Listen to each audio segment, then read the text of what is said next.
Bugün burada Etik ve İtibar Derneği olarak düzenlediğimiz Uyumun Ötesinde İtibar Yönetimi... I'm deeply honored and delighted to be here as the Ethics and Reputation Association at the 12th International Ethics Summit, themed Beyond Compliance, the Power of Ethical Intelligence in Reputation Management. On behalf of the TEİD Board of Directors, I extend my sincere gratitude to our valued guests for joining us, to our esteemed speakers who will share their knowledge and experience, to our sponsors who have supported us on this important day, to our incredible TEİD team who sacrificed their sleep for days to make this day possible, and to everyone involved. Welcome to our summit. Programımıza başlamadan evvel Before we begin our program, I invite you to observe a minute of silence for Mustafa Kemal Atatürk and his comrades. bu yılki zirvemizde In this year's summit, while we are addressing the dynamic relationship between ethics and compliance, in depth we will discuss the impact of ethical intelligence on corporate reputation, risk management and sustainability. In a global business environment where challenging new conditions arise every day, we will be talking about ethical issues, and ethical intelligence has to do is the capacity to create value with a consciousness that goes beyond mere compliance with regulations, determining how individuals and organizations influence society and the environment and manage time and strategy. And that is why we're placing ethical intelligence at the center of our summit.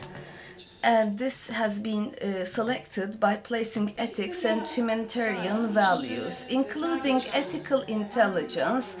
Any concept that we talk about intelligence, we have to think about AI. And when we think of AI, we think of ethical issues. As I was chatting to my 11-year-old son, I thought I would influence him. And I told him that we are benefiting ChatGPT a lot. And he said, "You don't rely on ChatGPT, do you, Mom?" So, you know, this intelligence, artificial intelligence that achieved so many things, it wasn't that high in the eyes of my 11-year-old son. So it could produce research in seconds that would take us days to complete, but its tendency to mislead us with hallucinations had immediately damaged its credibility. I felt both slightly embarrassed and pleased. The new generation wouldn't just accept things so easily, and they would question them, it turns out, apparently. So there was hope. And hope is so important, because if we do not have hope that things can get better, then we won't find the strength, patience and courage to change what it is. I think the work that we do as compliance officers is closely related to patience, hope and courage. You may find it difficult to feel what I'm saying while filling out a KYC form, but let us not forget the bigger picture, and let's think about the risks we are trying to prevent: human rights violations such as child labor and discrimination, bribery and corruption, money laundering, distortion of competition in the market, violation of privacy and confidentiality of people. And if we cannot prevent these, the loss of reputation of the institutions we work for. So can we do this without using ethical intelligence? Can we say, while the world has given up the good, and can we still chase this? So salespeople who don't think about the bonuses, can we push them to think of something else? I'm not trying to elevate what we are doing, but if we're not, I'm trying to say that if we do not incorporate ethical concerns and intelligence into our work, we will struggle to show the patience and courage to do our job well.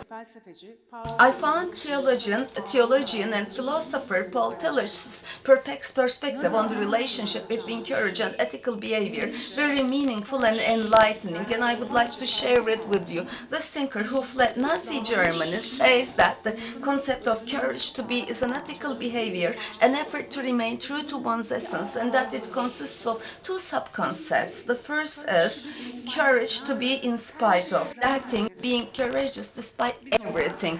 Let's call it the courage to be ethical despite everything, the courage to do what is right despite everything. Martin Luther King's courage to maintain his non-violent stance and struggle despite all the pressure and torture he endured is an example of this. And the second is the courage to be as a part of, the courage to be part of something greater, something sublime.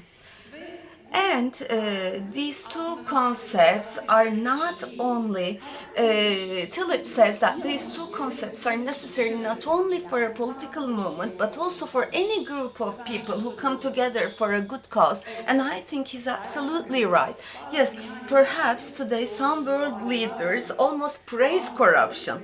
Some are indifferent to what is happening to the world and nature, and some are tired of positive discrimination and want a uniform labor and work environment and exert pressure in this regard. But we know what is good, what is right, and what is ethical. And this is how we want to exist. That is why, despite these pressures, we need the courage to be defenders of ethical values in the business world in order to be part of a better world. But if we feel alone in doing this, we will find it much harder to convince ourselves. At TEİD, we stand with those who are committed to ethics and compliance. TEİD strives to be an institution that guides us in the issues we fight for, that generates solutions and ideas, and makes us feel that I have friends like me there. In the year 2010, TEİD was founded to expand, promote business ethics and compliance standards in Turkey, and TEİD is celebrating its 15th anniversary today as a large family of nearly 250 leading corporate members in our country, and we have been pioneering this, the corporate ethics and compliance management program as the first and most comprehensive training program in this field in our country. Having completed 17 sessions to date, our academy continues its 18 sessions as of September 2025 with over 80 trainers and more than 560 graduates, and it forms Turkey's strongest network of ethics and compliance professionals. And we have reached young people through TEID Academy Next Gen, graduating 79 students from 21 different universities. And TEID publishes guidebooks and research to bring ethical intelligence into corporate structures, and we develop sectoral ethical principles and establish common standards within a collective action approach. And internationally, TEID is Turkey's voice on platforms such as OECD and B20. And today we are here to begin discussing ethical intelligence, one of the most critical concepts that will shape the future of the business world. And I would like to once again express my sincere gratitude to all the stakeholders and supporters who have accompanied us on this journey. I would especially like to express my gratitude to our sponsors Aktekon, Sokar, Turkey, Cerebra, Deloitte, PwC, Eyüboğlu Education Institutions, and Nazalı for their contributions to making this summit possible. While a large but dry crowd may frame the phrase, "This places Turkey," in a very negative light and invite people to just give up, we as the children of Atatürk say that this places Turkey and an ethical business world is possible. As I conclude my remarks, I officially launch the 12th International Ethics Summit and wish all our participants a fruitful, productive, inspiring, and eye-opening summit. Thank you very much for your patience and listening to me.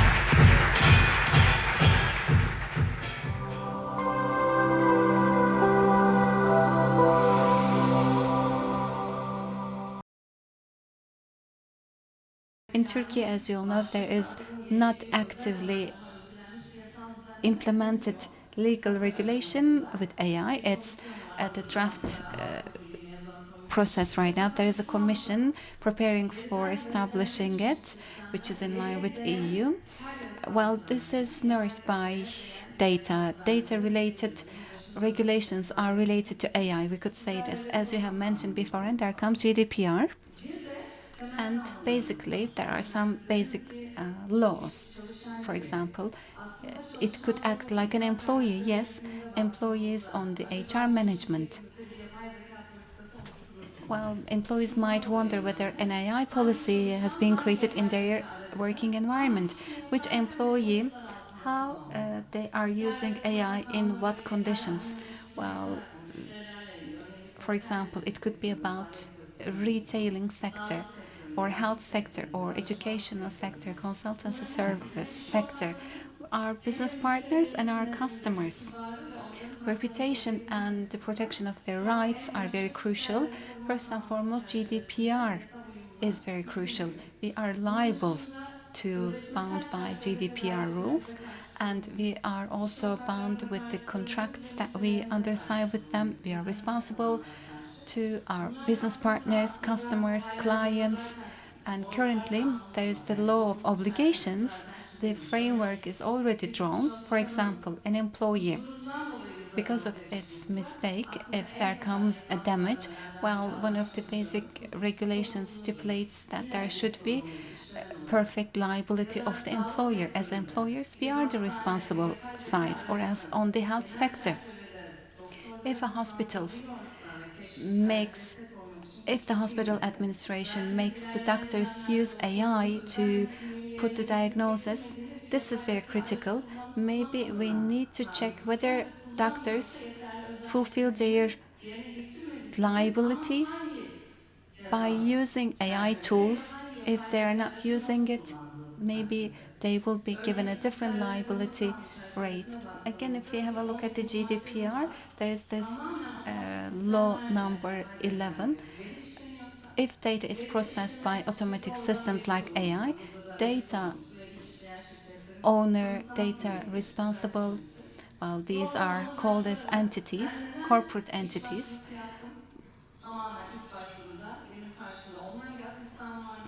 You might say that when you make an application to a business place, there could be an AI agent or there could be a machine learning system. Why am I not accepted to this position? Why my medical condition is not diagnosed properly? Why I was not given the credit or loan? If there is just automatical analysis, then there is no need to check whether AI law is enacted in our country, while data responsible people could be applied at based on this law number 11. Within 30 days, they should answer to these applications.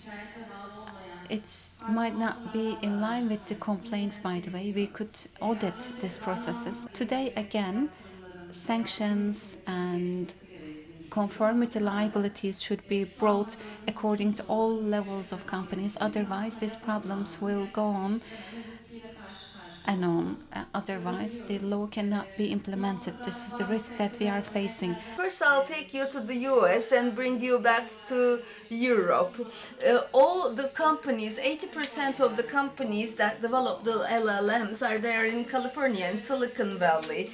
And in the US, particularly in the Trump period, there was an approach to not regulate AI, but California is an exception because California state, where the centers of these companies are, they had two important legal introductions. One is in the communication of adults, or not adults, adolescents. Thoughts like high addiction and suicide, such models need to be implemented and they need to be audited and inspected. And there's a very important legal arrangement about security. So in the US, when you look at it across the US, there are differences from state to state. And as for the European Union, ChatGPT was not around when the first draft was published in 2021, but it led to huge huge debates. Even when the law was being defined, how are we going to define this? Shall we include LLMs? If we don't, will Europe be behind innovations, be faced with the US and China? Let's go to China real fast. There's a new legal arrangement. If a content has been created with AI, this definitely needs to be indicated, mentioned. I could, of course, show courtesy before the British Queen, but I wouldn't do it before my aunt, right? Well, it's about context, and language models are going to make mistakes, and hallucination is like a sugar-coated way of describing it. Well, it's like bugs of the computers, mistakes or errors, however you name it. Elimination of these bugs, I think this is which is breaking our hope. And it's really difficult to eliminate them. These Groks, these Geminis, ChatGPTs, companies will find it really difficult to eliminate these bugs. It is very difficult for the brightest researchers working there because of its nature, like our brains. As you all know, in newspapers, some news are issued. Since this is Turkey, the part for the love in our brain is now revealed on the headlines. You will see it, but some people might believe in them, some people will just laugh at it. So these models work like our brains. They are highly integrated to each other. It's a really scattered, distributed system. Millions of calculators are integrated to each other with high number of connections. They are all connected to each other. This is the architect that we're speaking about with the description of the computer people. It's architecture. Yes, this is what the architecture result in terms of causality. This is the result. My brain helps me to walk like this or talk like this or whatever it is. In this architecture, ChatGPT or other tools should be approached in this way. It gives them the capability or the talent to behave that way. But this infrastructure, as the computer professionals call it, debugging the structure, that is freeing them of removing the mistakes, is difficult because it is difficult to localize the mistakes themselves. In this big system, in this big network, it is the people's minds, memories cannot perceive it, conceive it. So you need to perceive it using computers, the computer itself, and need be. So that is, as the computer professionals call it, there's a recursive structure there. You know, how can you debug ChatGPT in the best way possible? Most probably using ChatGPT, highly likely, and unfortunately, because as a debugging system as sophisticated as ChatGPT, you know, perhaps it'll be as expensive as ChatGPT. How to debug ChatGPT? Perhaps by using Grok.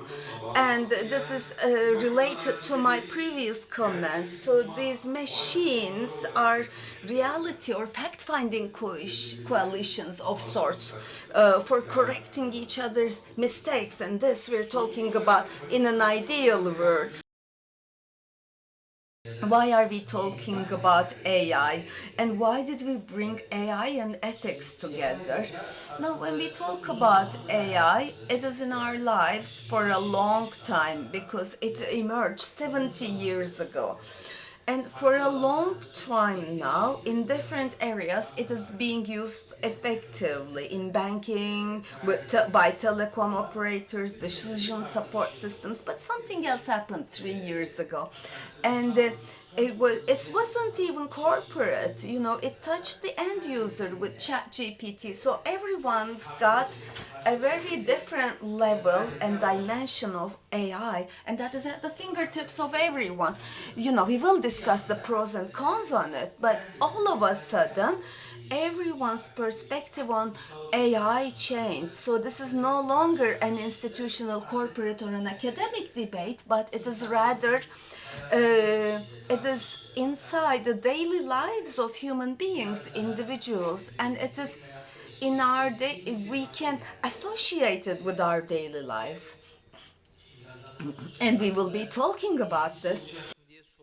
We're not asking whether it's going to have an impact. It will have an impact. And the actual question must be, how do we manage this impact? There are, of course, different reports and different researches, and some could be too optimistic, or some would be, you know, the impact could be faster than expected. But Goldman Sachs has a report which says the GNDPs by 2030 it will increase by 7%, and about 300 million full-time jobs can be transformed. And OpenAI, and a university has a study about OpenAI which says that 80% of the workforce in the US will be affected in one way or another. It says how to use AI. Now there's a second concept in our lives, AI agents, or in Turkish, do we call them agents? Or agents. We call them in Turkish agents as well. Now, we see chatbots and we're talking about it, but they are autonomous, they can work on their own, and they can do works on our own. They can use computers, they can operate SAPs, they can use your systems, or they can conduct a research about your client online, and can monitor the news about your suppliers and act accordingly. Perhaps you have seen the promotions of OpenAI. They make hotel bookings, they make vacation plans, and they don't work that bad actually. And you can think of them as virtual employees. You know, in the next 1 or 2 years, they are going to be more influential in our lives. And Andres Sanoves, this is one of the famous investors in the industry, and he says the next big platform, these are the AI agents. And you can think of it this way, and I'm going to move into the topic as follows. These are virtual employees in our business lives. They are going to be a part of our team, and this is like our humanitarian values and ethical values, and I think we need to discuss them. And these are going to be our employees, HR departments and legal departments. So this is like a very smart, clever individual who can make mistakes. It's a virtual employer. They can make mistakes because they act fast. So when I think of it this way, I can see more clearly where I want to position themselves, so they don't appear before the client, or let's say they can do the preliminary reading of a contract, but I don't base my decisions accordingly. So that would be my general recommendation. You know, it's a very effective employee as of yet, but they can make mistakes, and naturally we have the responsibility because we're using it. So in certain stages, it has had big advances, big progresses, and even if it does not fully grasp the world, it is very successful. And that is we expect it to develop and progress further. But in our lives, there are new problems, new skills, new talents, or new ideas that we will think about. So in the upcoming years, you said 1 year is a long period, and indeed, there will be entirely different problems or entirely different challenges that we will be seeing. So about AI, we will be talking about the AI-related issues.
I accepted with happiness because our company, like I said, because it's a global scale company and because of the industry we're in, the issues of compliance and ethics are very important. They are our number one topics, and we have a great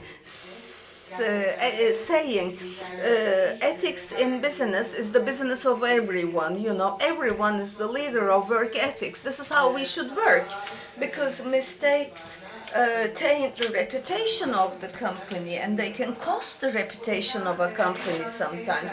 So what is the most important thing? It is the reputation of the company. You know, we're all employees of a company, and we are all working with the shareholders, and you know, we have taken over this and as a custody, and it has been entrusted to us, making long-term decisions and never replacing short-term priorities with long-term priorities, because when the going gets tough and you need to make tough decisions, these are gray areas. When you're clear in the gray areas, then the answers are clear. Let's say we have a process every 2 months, you know, every single day the cases are increasing, and you know, we are encouraging for people to increase the cases, and we examine them. You know, we need to find, we have a target of finalizing within 60 days. Sometimes there is no evidence, sometimes you're not sure, you know, it becomes to he said versus he said, and so in those cases, okay, we refer to our conscience. What does our instinct say? And, you know, does it make us worried? You know, does it concern you? Or sometimes it is just blame storming. So conscience is number one thing. Which feeling, which behavior is number one? Conscience, consistency is two, and three is justice, I would say. There are many other ideas or concepts, but let me build a system so, you know, the time that my conscience has to do work in overtime is reduced. Well, to be honest, irrespective of the time, I believe taking ethical decisions is always difficult. If it doesn't hurt you, if it means that it's easy and you are not in an ethical dilemma. Well, these are all simple things, easy things. I think it goes on with the flow of the lives itself. And in Turkey, I don't think that there are easy times. We are unfortunately waking up with a new crisis each and every morning. This is our life in Turkey. And maybe I could give you an example from my daily life. Well, our highest sales happen in November and December, because in alcohol sector before New Year, because there is also the price increase time in January. Well, I think 1/4 of the annual sales take place in November and December. That's why sales teams works are really important in this period of time. And one seller is like one point of rotation. When they are ill, they cannot really go to this point of sales. We directly feel the impact of this lacking. But in this tough times, to take the proper decisions is more important. It hasn't happened in our market, but it happened in Diageo again. In December, there was a corruption story that our managers learned about our sales team member, and the manager said that this December is really busy. Okay, we'll take care of it in January. And the action wasn't taken, and the regional director, along with the general manager, fired all the team in December, because delaying the proper decision is not way too important than the profitability of the company. To be tolerant to corruption is not something in our company.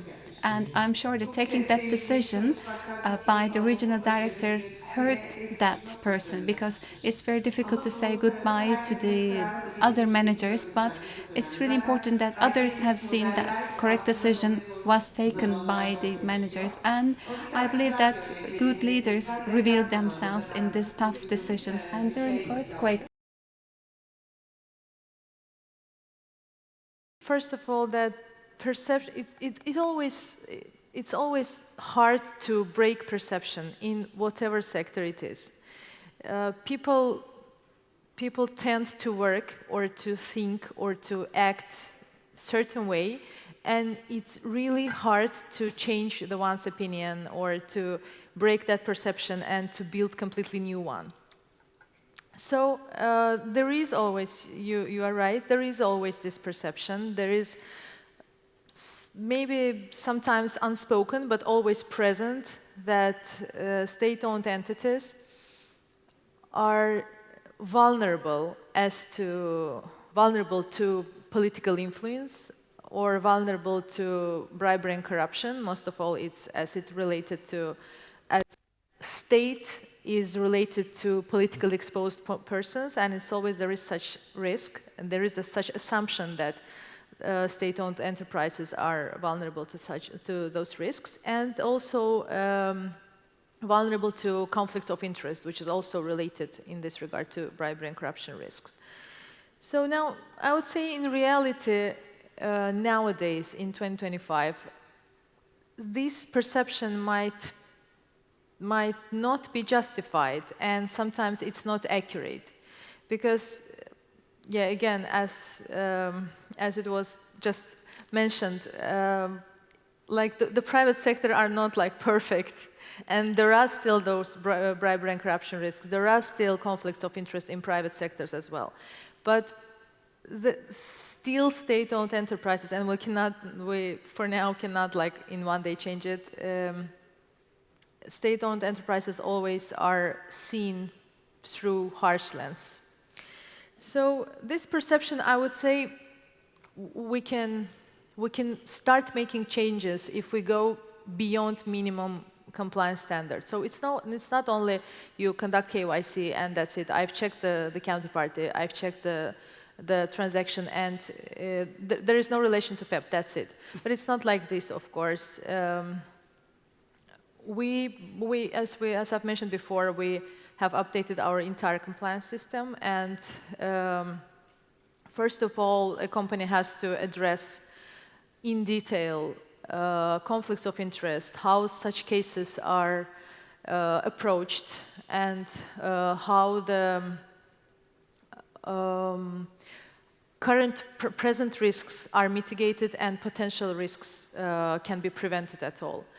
Anti-money laundering, anti-tax evasion, of course, bribery and corruption, how all these sectors have to be in detail considered, and it has to be, it's not like you just draft policies and give them to employees and just you work like this, you have to comply with it. It's not like this. Of course, the policies, even also being a lawyer, I understand that legal function is a very small part of any company, and there are a lot of non-lawyers completely in all sectors who have to understand the policies and have to understand the requirements that he or she has to comply with. So the policies and procedures have to be comprehensive and not like purely legally drafted contract or some purely legal document. Then, of course, it has to be, as we have already discussed, from top to down approach. It has to be strong example by the management, so that the employee also can be led by this example. Then due diligence requirements have to be complied with. You have to apply risk-based approach. You have to be able to rate properly so that you can actually apply the correct mitigation actions in order to prevent potential risks. And of course, there has to be a transparent speak-up culture. This is very important. Helpline where where employees and non-employees who face any breaches related to SOCAR's activity can easily speak up and raise their voices, and employees need to know that they always can raise the concerns with their management, with their compliance function, and they won't be in any manner be like punished for that. So this is really crucial, and only in this case, I would say the very coin that we are discussing, only in this case, the coin really has worth. When your actions and your words and your actions are aligned, because this is actually how regulators assess us, how counterparties approach us. And this also brings, it's kind of win-win scenario, because this also brings tangible benefits also for the company itself, because if you can show that there is transparency and you operate within integrity rules and you comply with certain requirements, so you can easily access to international finance, which is crucial for any company. You can easily have access to important international projects that also can bring like really valuable financial funds benefit for you. So yeah, this is when there is an alignment in words and actions, this coin really has worth. I'm also looking at it from the eyes of the employee. You know, first you need to maintain your life, and that could be the situation. And we need to be frank about this, because the individuals, yes, they might have, institutions might have, the leaders, the managers, they can say, we want to carry it to a certain place in 5, 10, 25 years. But with that horizon and the present, we need to build a bridge. I'm sure there is, but there is a 5-year, the employees focus on 5 years, 5 years targets. We're always thinking of yearly, how much we will produce this year, what is our margin going to be, by how much we will grow, and it's always this year. And the motivation problem, the premiums are built on them. And as I said, first you need to think of yourself and then the company. And we need an alignment there. And this responsibility, we cannot keep telling, be compatible, comply with the laws, and be ethical. It's not about instructing only, but you tell them, this is what we expect from you, the results of this year. So there's a conflict there. So what do we need to do?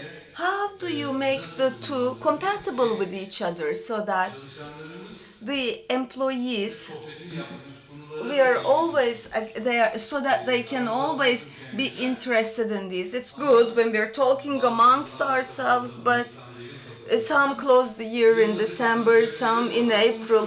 We keep talking about how to close the year with a focus. So, number one, perhaps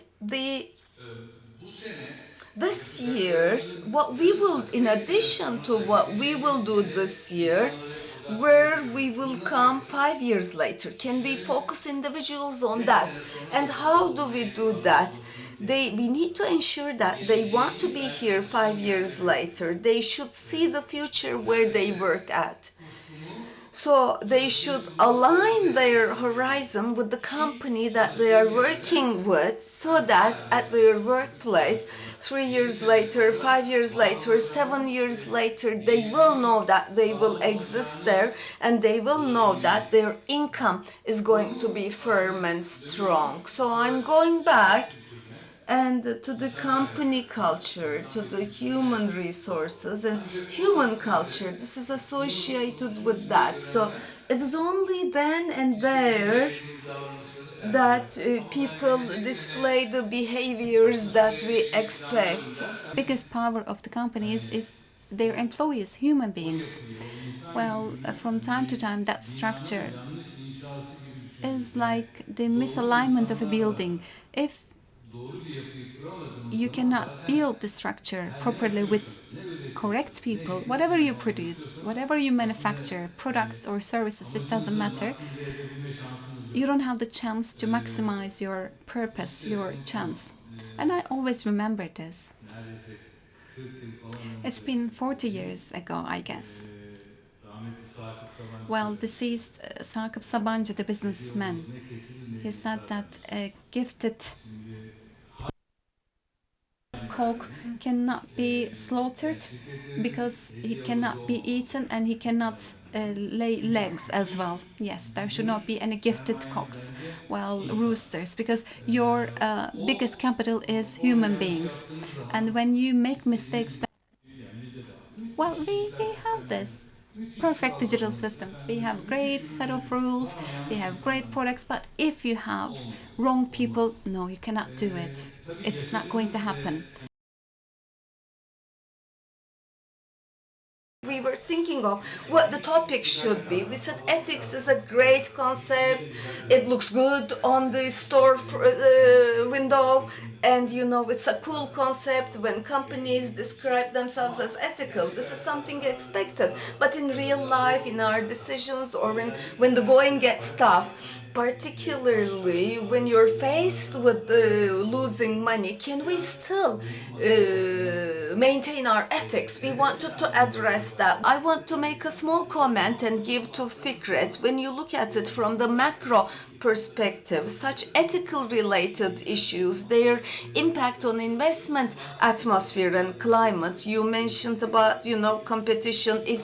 I will step out of Turkey, your late boss said, if there's a competition, fine. I see it frequently because the companies in Turkey, the leader positions, you know, sometimes because of their deviation from ethical topics, global investors are questioning investing in Turkey or withdrawing from Turkey. They make such decisions, which reminds us once again how important these things are. And it's not within our daily lives, you know, this is not about small incidents, but in terms of its impact and the investment climate is also. In the closing, I would like to say one thing. Being ethical is not about doing the right thing only, because about this there are statistics, and when we talk about being brave, you know, it makes us profitable because it increases employee profitability or employee loyalty. When you see something wrong, it increases the percentage of these being reported, the ethics, you know, so efficiency, work, attracting the right or retaining the right talent, and employee loyalty. All of these make the company grow, flourish, develop, be more profitable. So it's not remaining in the word, but being ethical without being afraid. So having a work life that way is very valuable. And let me share you one set of statistics, and I think it's from Thomson Reuters from 2020. A commercial activity, just because it's profitable, would you refuse it when it's not ethical? And the answer says 34% said I would refuse such a business or opportunity. So there is still some distance to be covered in that regard. So it's not a storefront ornament, and it's a part of life. Now my closing is about what we spoke in the panel, and also the main theme with reference to ethical intelligence. I will use 3 words. Word number 1 is being embarrassed or being ashamed. I don't know if you find this repulsive. It's not because of the difficulty of complying with the rules, but it's a moral breaking system coming from a consciousness of values. Is it a show of weakness? No, on the contrary, because it shows an individual's moral capacity as a phenomenon. And the ethical awareness culture, it is one of the cornerstones in companies. Being ashamed, imagine in a tough situation, in order to make the right decision, an employee that takes responsibility, you have your ethical intelligence and they have the sense of shame. Both are operable. Number two is not forgetting. To not forget, is it making a decision? Is it a matter of moment, one single moment, or is it a matter of memory? So do you make that decision at that very moment, or is it an accumulation of the past? A person with their ethical intelligence, they learn from their own mistakes and the mistakes of others, because they etch it into their value system. So the sense of not forgetting keeps their willpower to remain ethical alive. So making ethical decisions belongs to the present, but to not forget belongs to the future. And now my third word, now this comes for you, conscience. Conscience is our silent auditor, not the regulations, the legislation, the police, the laws. Conscience works, operates, and it makes our ethical behavior continuous. That is the actual mechanism. What happens when you silence conscience? You've got corruption, you've got bribe, you've got conflict of interest, you've got theft in a company, and we talk there's one more thing that we talk very little, and that is silent consent. If an employee is silent when they see an unethical behavior, that's one of the biggest dangers. And this actually, what Ms. Bahar said, answers what I will say. In institutions or corporations, ethical culture, it is alive to the extent it gives rooms for the conscience of the employees. If you give space for the conscience of the employees, it is automatically going to be in a good situation. So compiling these three words gives you a definition of ethical intelligence. It is shaped under the conscience guidance, and then to not forget carries it to the future, and you shouldn't be ashamed of doing this. There is a good lyrics about a song in the I don't know, do you understand where it's headed? Sing the song too! No, it's just the lyrics. Unfortunately, I started listening to a group called Adamlar, the men actually, and I'm going to share this stanza with you. Be embarrassed. You wouldn't be a human being if you're not embarrassed. Just like a gold medallion, you should carry your conscience. A huge fire can burn with a single spark. They wouldn't forget, we wouldn't forget, I wouldn't forget. So this is the poem and the lyrics. So I hope we will carry our conscience like a gold medallion. Thank you very much for listening to us. Thank you.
I know you're impressed.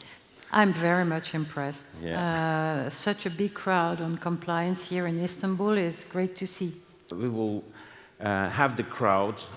After this session, you will have something in your pockets that will be correlated with the heading of this summit as well. What is the intelligence, ethical intelligence, during inspections of competition authorities in our company? Fully, briefly, this will be in your pocket. If there's an investigation, sometimes, not always, but sometimes there is a compliance issue, and everybody wants to know at once what happened. And there can be obstruction as well. We'll certainly come back to that at one point. So it's a very challenging moment, but that's really where we can help clients getting through it. I think it's a fatal moment in a competition investigation, because during that moments where you see competition experts in your company, you have to have a certain way of doing things. Legally, yes. I mean, law sets the floor, but compliance sets the bar. I'm very much involved in dawn rates, so we do a number of these every year in the office. People know us for that. And in every single one, there's been an issue about deletion of very personal message. You can imagine what I'm talking about. Love affairs, tax problems, indebtedness, and when people do that, they put themselves in a lot of danger. I remember one of the first epic evidences caught by the competition authority in Turkey, which was saying, that was a CEO of the company, and he was writing in his diary. I mean, these days, it was not fully computerized, everything was written in daily diaries. The note was this: we have a competition law now, writing is forbidden, speaking is free. So we have been taught to cooperate fully. All the competition law trainings, you know, that was the EU approach, or the Commission pumped this priorly. It's an administrative authority, and they don't want to deal with judicial follow-ups too much. So the approach was, the best is to cooperate fully. Don't ask questions, don't question what they do. No, the moment they enter the building, you have your rights. I mean, I don't say that you have to be aggressive or be obstructive, but you have your rights. Know your rights during the dawn raid. Yep. And for the second part, we discussed deleting or hiding evidence is not a solution, is not ethical. So every company has to find a balance for themselves. What will be your wrap-up for this audience, lovely audience? It's definitely the two things that are important: complying, but not going too far, and preserving the rights of the company. That's also something that weighs on the shoulders of the general counsel, of the compliance officers, to make sure that they do what's appropriate also to safeguard the rights of the company and the people, because the management will ask for answers after of why they've done this or that. So, and it's something that I think, indeed, external lawyers are very good at assisting companies when they really know things about dawn raids, like FEVSI, is that they can find the right balance between the two, between cooperation, and I'm always very nice as well with inspectors, except at the moment where I'm going to be a very tough negotiator, because I know I have good grounds. And that's very important for companies to organize, to have a professional like this to assist you, because it's so technical, so complicated, case law changes all the time. In reality, last year, the competition authority realized more than 200 down raids. That is a huge number. And in most of them, we have seen companies failing in matters that shouldn't be a fault. I mean, you know, in tennis, we call it simple fault. So these are deletion of messages, whether it is relevant to file or not, or providing incorrect or insufficient information, which brings automatically a monetary fine that is also exposed to public. I mean, you hear it in the news. And this is also challenging for the reputation of the company. So I think during the downgrade, there must be a spatial discipline. Imagine yourself as a competition expert. You downgrade a company, and the company is clean as a hospital. Messages are archived, deleted, no use of WhatsApp, which is good, as you said. I mean, this is a personal contract between Meta Corporation and this employee. This is not a corporate communication platform. Take Teams or any other brand of corporate communication. They are all empty, everything is clean. Is this compliance? Is it ethical? Is it intelligence? I fully agree with you, Fevzi. That's not ethical. That's very suspicious. And another thing that experience has taught me is that clean as hospital these days doesn't exist because of technology. I remember Turkish Competition Authority organizing a downgrade jointly with the European Union and UK authority to an industry at the same time at 3 geographies. That shows how they cooperate with each other, and then how they share tools that might be useful for them to fight such barriers, because technology gives us everything. The opportunities are given to companies, but also to the authorities, and they start using AI, and it's going to be much easier for the authorities not to get the evidence. This is not the important part. To see a scheme in a company, or to see the effort, to discover the effort to hide evidence. I think this is clearly illegal and, of course, unethical. They are doing that on a daily basis. They do things jointly, so it's corruption and antitrust and criminal. They're discussing how to do dawn raids, and also, as you said, Turkey, the US. The French guys are pretty good, so in Europe I know that they are the ones training others, so they exchange tricks. Yeah.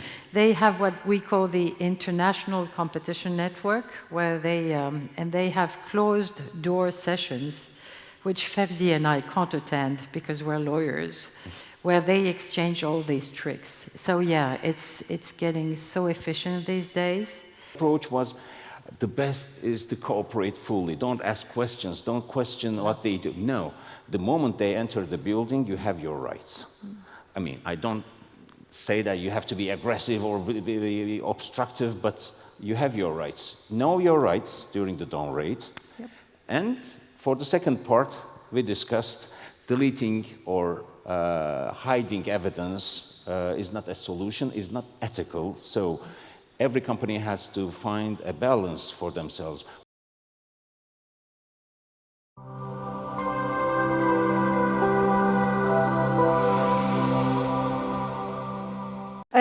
So our panel, The Compass of Corporate Decisions, Ethical Intelligence, will explore how ethics can guide both individual and corporate choices in such a complex and fast-changing world.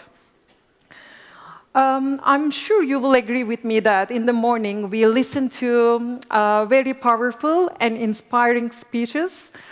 And my key takeaway was that ethical intelligence isn't just about knowing what is right, and it is also not just about complying with the laws.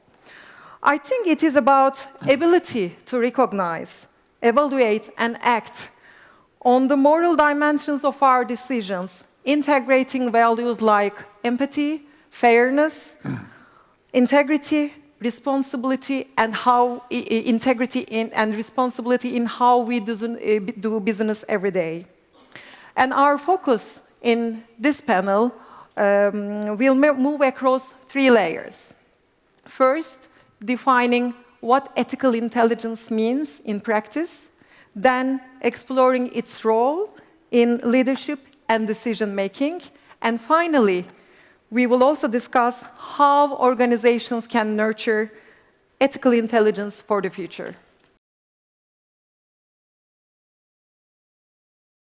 I would like to make is that the approach of ethical intelligence, it's something very new. So again, congratulations that you are picking this very trendy and modern approaches. And as I was doing my homework, preparing the definition of this very term, I tried to split it into two parts because it's about ethics and intelligence. So I started with intelligence, and I'm happy we are talking about ethical, not the artificial intelligence, because artificial intelligence is now everywhere. And I think we will a little bit touch upon that also later on. Yeah. But I am happy to go back to the roots and talk about us human beings and our behavior. So intelligence, the very brief definition is the ability, and I think the word ability is a very important one. I will refer to that later on. The ability to effectively solve problems, so find solutions to problems we are facing. So very brief definition of intelligence.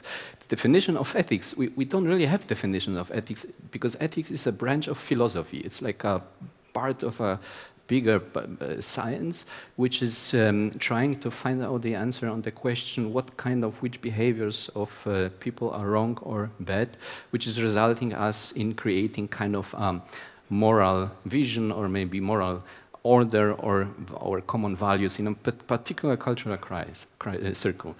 So when we put now these two parts of the definition of ethics and intelligence, and I wrote it down not to forget anything, and then take on the glasses the perspective of the organization, we could say that this is the ability, and again the word ability is very important, it's referring to skills.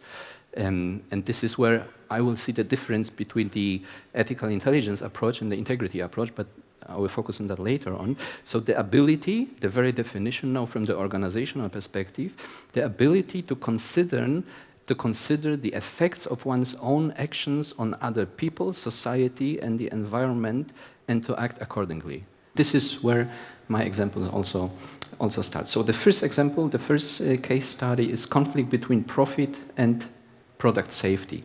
So the leader decides, the ethically intelligent leader decides not to launch the product until it meets safety standards, which is for most of us probably sitting in this room obvious, but not so obvious in the real world. And what is happening from the ethical intelligence perspective in the background is that the ethical leader is prioritizing customer safety to avoid potential dangers and accountability, liability of the organization. The second case, environmental protection versus costs. The ethical leader decides to invest in the new technology because it protects the environment and also benefits the company, which is again obvious for us, not so obvious as we hear about all these cases where companies, we should to see the example of ethical leadership where it really starts, which are not only the economic leaders, but also the leaders of our states and the governments. And I would see some international platforms where all they meet, like Davos Forum, for example. Why shouldn't we talk on that stage about ethical intelligence? To show the example. That would be my wish, and probably illusion it will never happen. I don't know, but maybe it will. And the other one is a very pragmatic one, I think interesting also because this is already happening, which is another, I would say, I don't know if this organization meets the definition of collective action, but that would be kind of a collective action, but quite one that is institutionalized on an institutional level, and I mean by that the International Organization for Standardization. It's kind of an action from the bottom because it's consisting of national standardization bodies, and in these national standardization bodies, again, we have national experts and all stakeholders. So the policy of ISO, of this organization, is to the co-creation approach as well, and to include all stakeholders that will be having a profit or applying at least the future standard. And I appreciate this question because I think the compliance gap is a critical challenge, and frankly, what makes a discussion about ethical intelligence so important. Because notwithstanding the progress that we've made and the institutions my colleagues have talked about, we have norms on the books, in our policies, in organizations at the national and international level, and yet we don't often enough see that getting to zero corruption.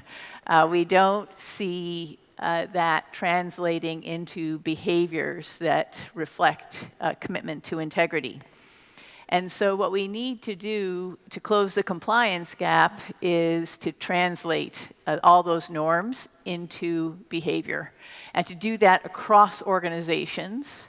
And we at the Basel Institute have tested some approaches to changing those perceptions. In a project we implemented in the health sector, we tested a number of different approaches. And what we found was that collective efforts to identify the norms and develop methodologies for implementing those norms and holding each other accountable within a community was more effective than a standard training or rule.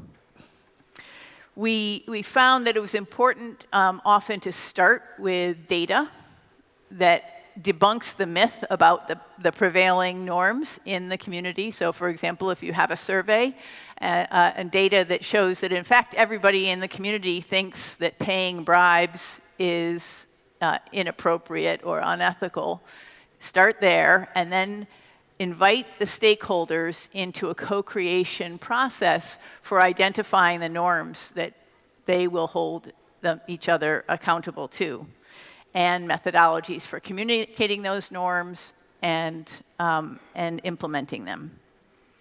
So this is the approach that I would suggest we need to take in order to promote ethical intelligence across organizations. The ethical path is sometimes obscured, and so it's important to grapple with that and understand what leaders are facing and devise solutions to support them.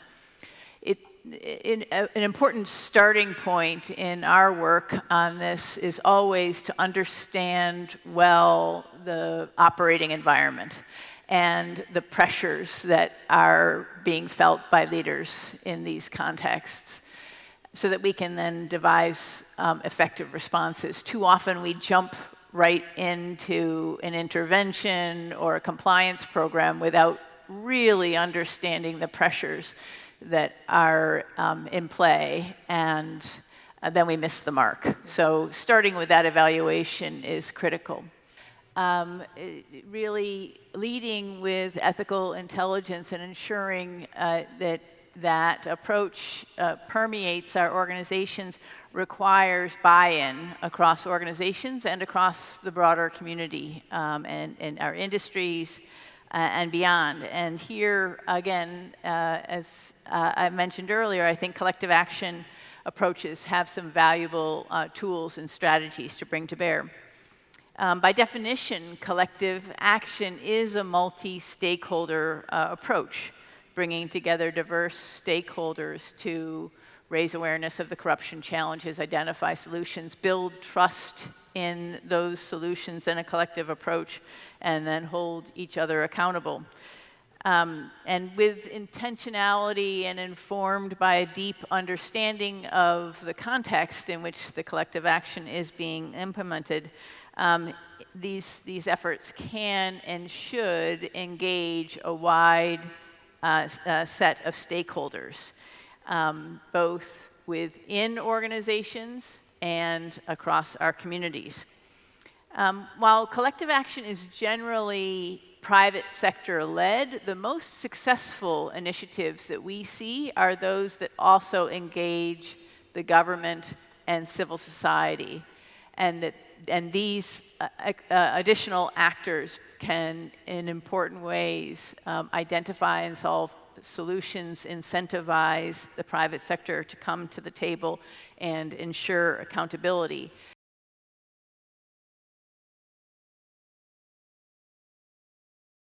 Inside the OECD, there is the business at OECD, that is the private sector at the OECD. And inside the business at OECD, there is the Integrity and Anti-Corruption Committee, of which I have the honor to serve as chair. So the Business at OECD is a network of over 10 million corporations in more than 55 countries, representing over 60 million employees. And we think that ethical intelligence is the real compass of leadership. It helps organizations navigate uncertainty, link values with performance, and build an inclusive, resilient, and competitive business ecosystem with zero corruption. Ethical intelligence means turning integrity from a value to a capability. It means turning integrity from a statement into action.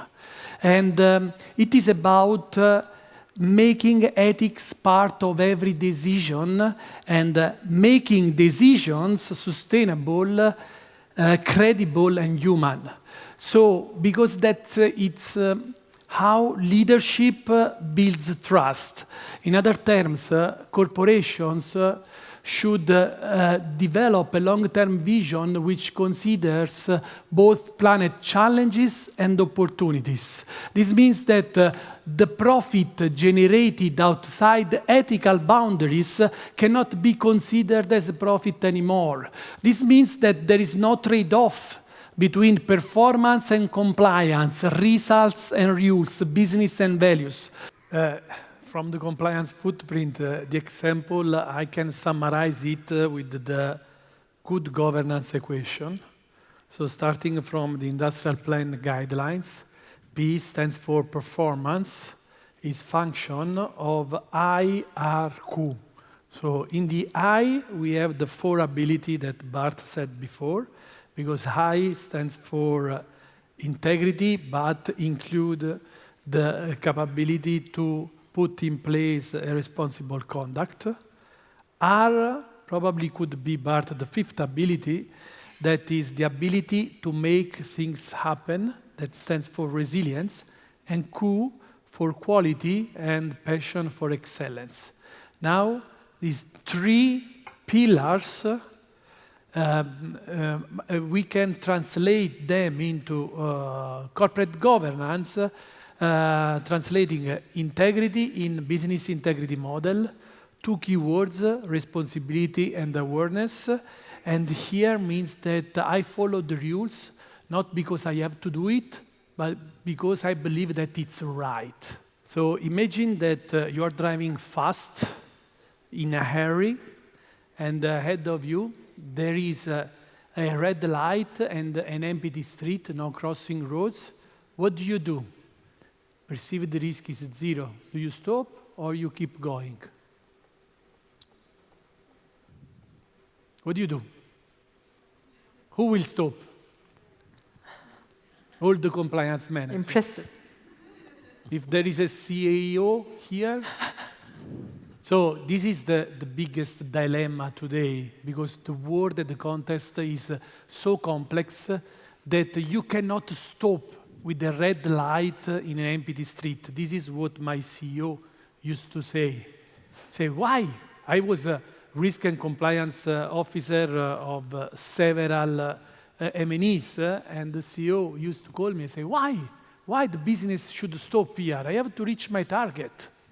So CEO see compliance often like a red light. And the duty to stop applies even when no visible risk is present. This creates a constant tension between reaching goals and respecting rules. So, in order to survive in this new context, with this new corporate governance, we need to challenge established assumptions. We need to rethink the role of compliance from a constraint to an enabler. As I said to you before, we are not alone. Today we have a game changer that is the artificial intelligence that can help us to integrate rules and business in a dynamic way. Is not just a moral aspiration, but it's a strategic capability. And it shapes leadership, strengthens trust, and builds resilience, not only in companies, but also in institutions and also in societies. And thank you to our audience for your participation and attention. And please join me giving a big applause to our panel speakers and enjoy the rest of the summit. Thank you.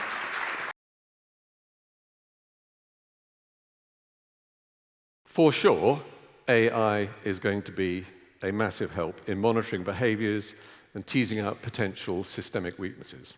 No question about that. Let me add a few practical notes of caution, though, where ethics and compliance struggle to deal with them.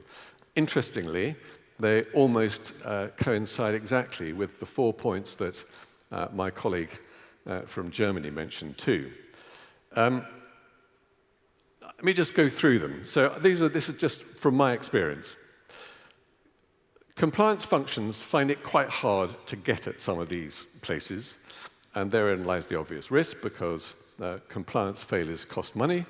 Money being cost loses profit. That makes compliance unpopular. Anyway, the first group that I think is a problem, and this was mentioned, are senior people. The very people who are setting the dial are often not so good at following it, and they don't particularly want to be trained either. They're too busy, and anyway, it's a bit embarrassing to admit that you don't know everything or that you can't understand it. So it's quite difficult to deal with, particularly if those people are conniving with some sort of breach of compliance. Second area, companies that are not doing well or are profiting by cutting costs. First answer, reduced expense on compliance and all other people in the business. It's all okay now because AI can take over. I'll come back to that. Third group is companies doing well, perhaps rather surprisingly.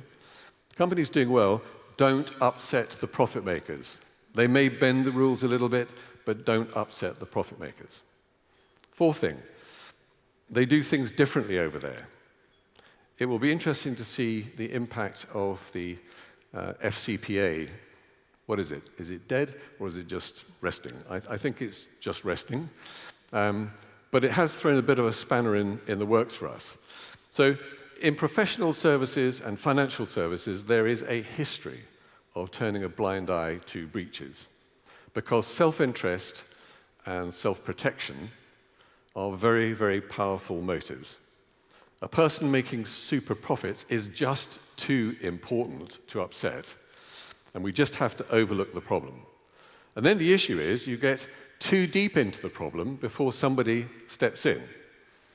So you end up with a deliberate avoidance of enforcement, usually by the most senior people, because it is deemed to be expedient behavior. Now, hindsight almost always says that's a mistake. No one is too senior not to be trained or warned if there's an ethical breach. So if people are not trained, and if they don't get experience, not just on AI governance, then they're going to lose the ability to offer oversight or judge important issues. If you don't use it, you lose it. And I think what that could do is distort the management of both ethics and the business of making money, and therefore upset the setting of the dial between ethics and profit. And we may need, I think, a new skill set in order to deal with this. Because if you don't gain the experience, you lose it. So what is the experience that we're going to need to have to manage AI? I'm not quite sure I know what the answer to that is, but I do think we are going to have to learn something different. So does everybody know what EQ is? Emotional intelligence. Interesting new line for you here, the difference between emotional intelligence and artificial intelligence and ethical intelligence. I think EQ beats AI. At the end of the day, we must retain the human element. You must gain experience. You've got to be able to preserve that human intelligent involvement. I don't think AI is going to be able to offer spirit or courage or determination. Those are essentially human factors, and I think it's really important that we don't forget that.